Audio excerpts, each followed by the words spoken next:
Hi, I'm Bill O'Reilly. Thanks for watching us tonight. President Obama's parallel universe. That is the subject of this evening's Talking Points memo. The two most important issues for Americans are the economy and the terror threat posed by Islamic killers. Yet President Obama apparently believes global warming and increased gun checks are the most vital issues. It's kind of hard to fathom, but Mr. Obama is investing a huge amount of energy in climate and guns. Meantime, many American workers can't make enough money to prosper, and the terror threat is off the charts. Last night, the president held a town hall meeting about guns. He was told that gun sale background checks and more stringent registration rules are not going to solve the murder problem. What would it have solved? Now, knowing none of the recent mass shootings, I should point out, none of the guns were purchased from an unlicensed dealer. Correct. And that's what I'm speaking to, the executive action that you mentioned. Nobody's saying we need to be going soft on criminals. What we do have to make sure of is that we don't make it so easy for them to have access to deadly weapons. As Talking Point stated earlier this week, criminals and terrorists are not going to buy guns from dealers who do background checks. Of course, the president knows that, but will not acknowledge it. On the climate front, okay, fine, let's all try to get the environment cleaner. But this is not a top 5 issue, and a president shouldn't be spending most of his time trying to find ways to stimulate the economy. Instead, the feds continue to strangle the free marketplace with high taxes, complicated regulations, and mandated Obamacare rules. Although many Americans do live in a world of their own, it's dangerous when the leader of the free world does. On Tuesday, we can expect the president to deliver an upbeat State of the Union address. He always does, even though terrorism and the economic situation are not being addressed in effective ways. It's hard to believe that Mr. Obama thinks crazy people, criminals, and terrorists are going to stop murdering because the FBI is conducting more background checks. While those checks are needed, there's nothing wrong with trying to keep bad people away from guns. Nothing wrong with that. The executive action is not a panacea, a cure for sick violence. There is no cure. So let's acknowledge that and get to work really protecting Americans from criminals and terrorists, not giving the bad guys false hope. And on the economy, come on, Mr. President, programs aren't working. Everybody knows it. Try something else. And that's a memo. Now for the top story tonight, reaction with us here in New York City, Eric Bolling and Geraldo Vera. What say you, Geraldo? I think that, thank goodness that you're in favor of background checks for gun purchasers. 80% of Americans, according to the polls, 80% have no problem with background checks. So why all this fuss then about the president bringing it up? Because the fuss is that the president is not putting the emphasis on the right place. For example, as I said earlier, if you make gun crimes federal crimes with mandated 10-year prison sentences, you really can cut into the bad guys. Every gun crime is a federal crime. But 400 million guns in the United States of America, at what point is it too much? You can't do anything about that because that's the Second Amendment. That's what happened here because of the westward expansion. Well, I don't want to make your hair stand on it, and I think the Second Amendment, as construed by the federal courts in recent decades, is stupid. But it doesn't matter what you think. Is full of baloney. It doesn't matter what you think because that's the reality, and that's what we want to deal with here. What say you? I'm glad it doesn't. Geraldo, Bill's right. It doesn't matter what you think. I also agree with your talking points, Bill. President Obama is working on 2 legacies. It's the climate change issue and the gun issue because he has to look away because the real legacy that he should be worried about, the economy, isn't working for him. 292,000 jobs last month. The stock market. 292,000 jobs. Wait. Can we do this? It's the lowest labor participation rate in 40 years.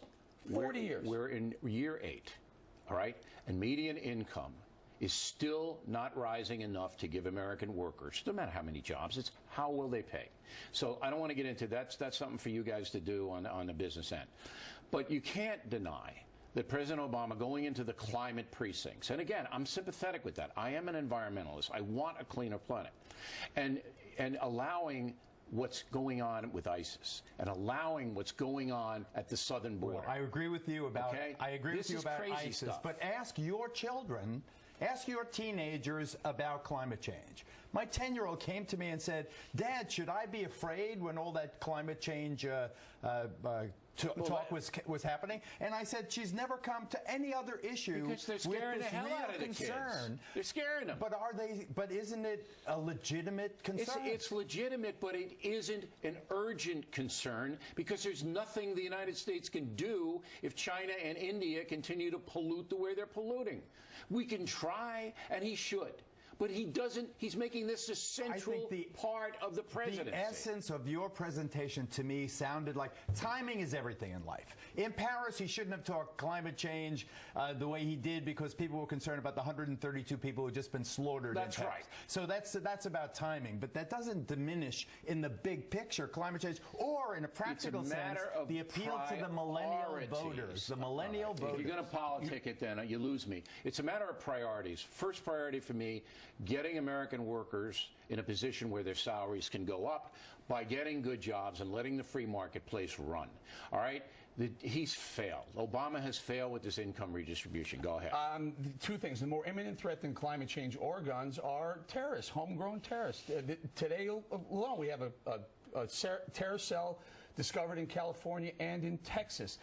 Your daughter or your son, your 10-year-old, is concerned about climate over being blown up by a fellow student at one of her high schools or future schools. I'm so glad you said homegrown, Eric, because these are Americans that we are fearful of, rather than make immigrants the boogeyman. You have a president that can't even call it a terror threat. He can't even call it Islamic terrorism. I got to warn you, Geraldo, okay? 3 more segments down, you're going to hear a horrifying story about what's happening in Germany with the immigrants. No, exactly. I totally get that. Germany let 1 million in without knowing who they were. It has to be regulated. Who is proposing that? I am not. Well, the Open Border Crew, which is most of the Democratic Party in the southern part of the United States, have been proposing it for 30 years. Can I throw one thing in here? And the most egregious thing of this whole is not that President Obama wants to secure his legacy going forward, because when he's not President Obama, when he's former President Obama, he'll be taking a lot of money from the climate people and the anti-gun lobbies. That's fine. The most alarming thing is that the media is complacent in this.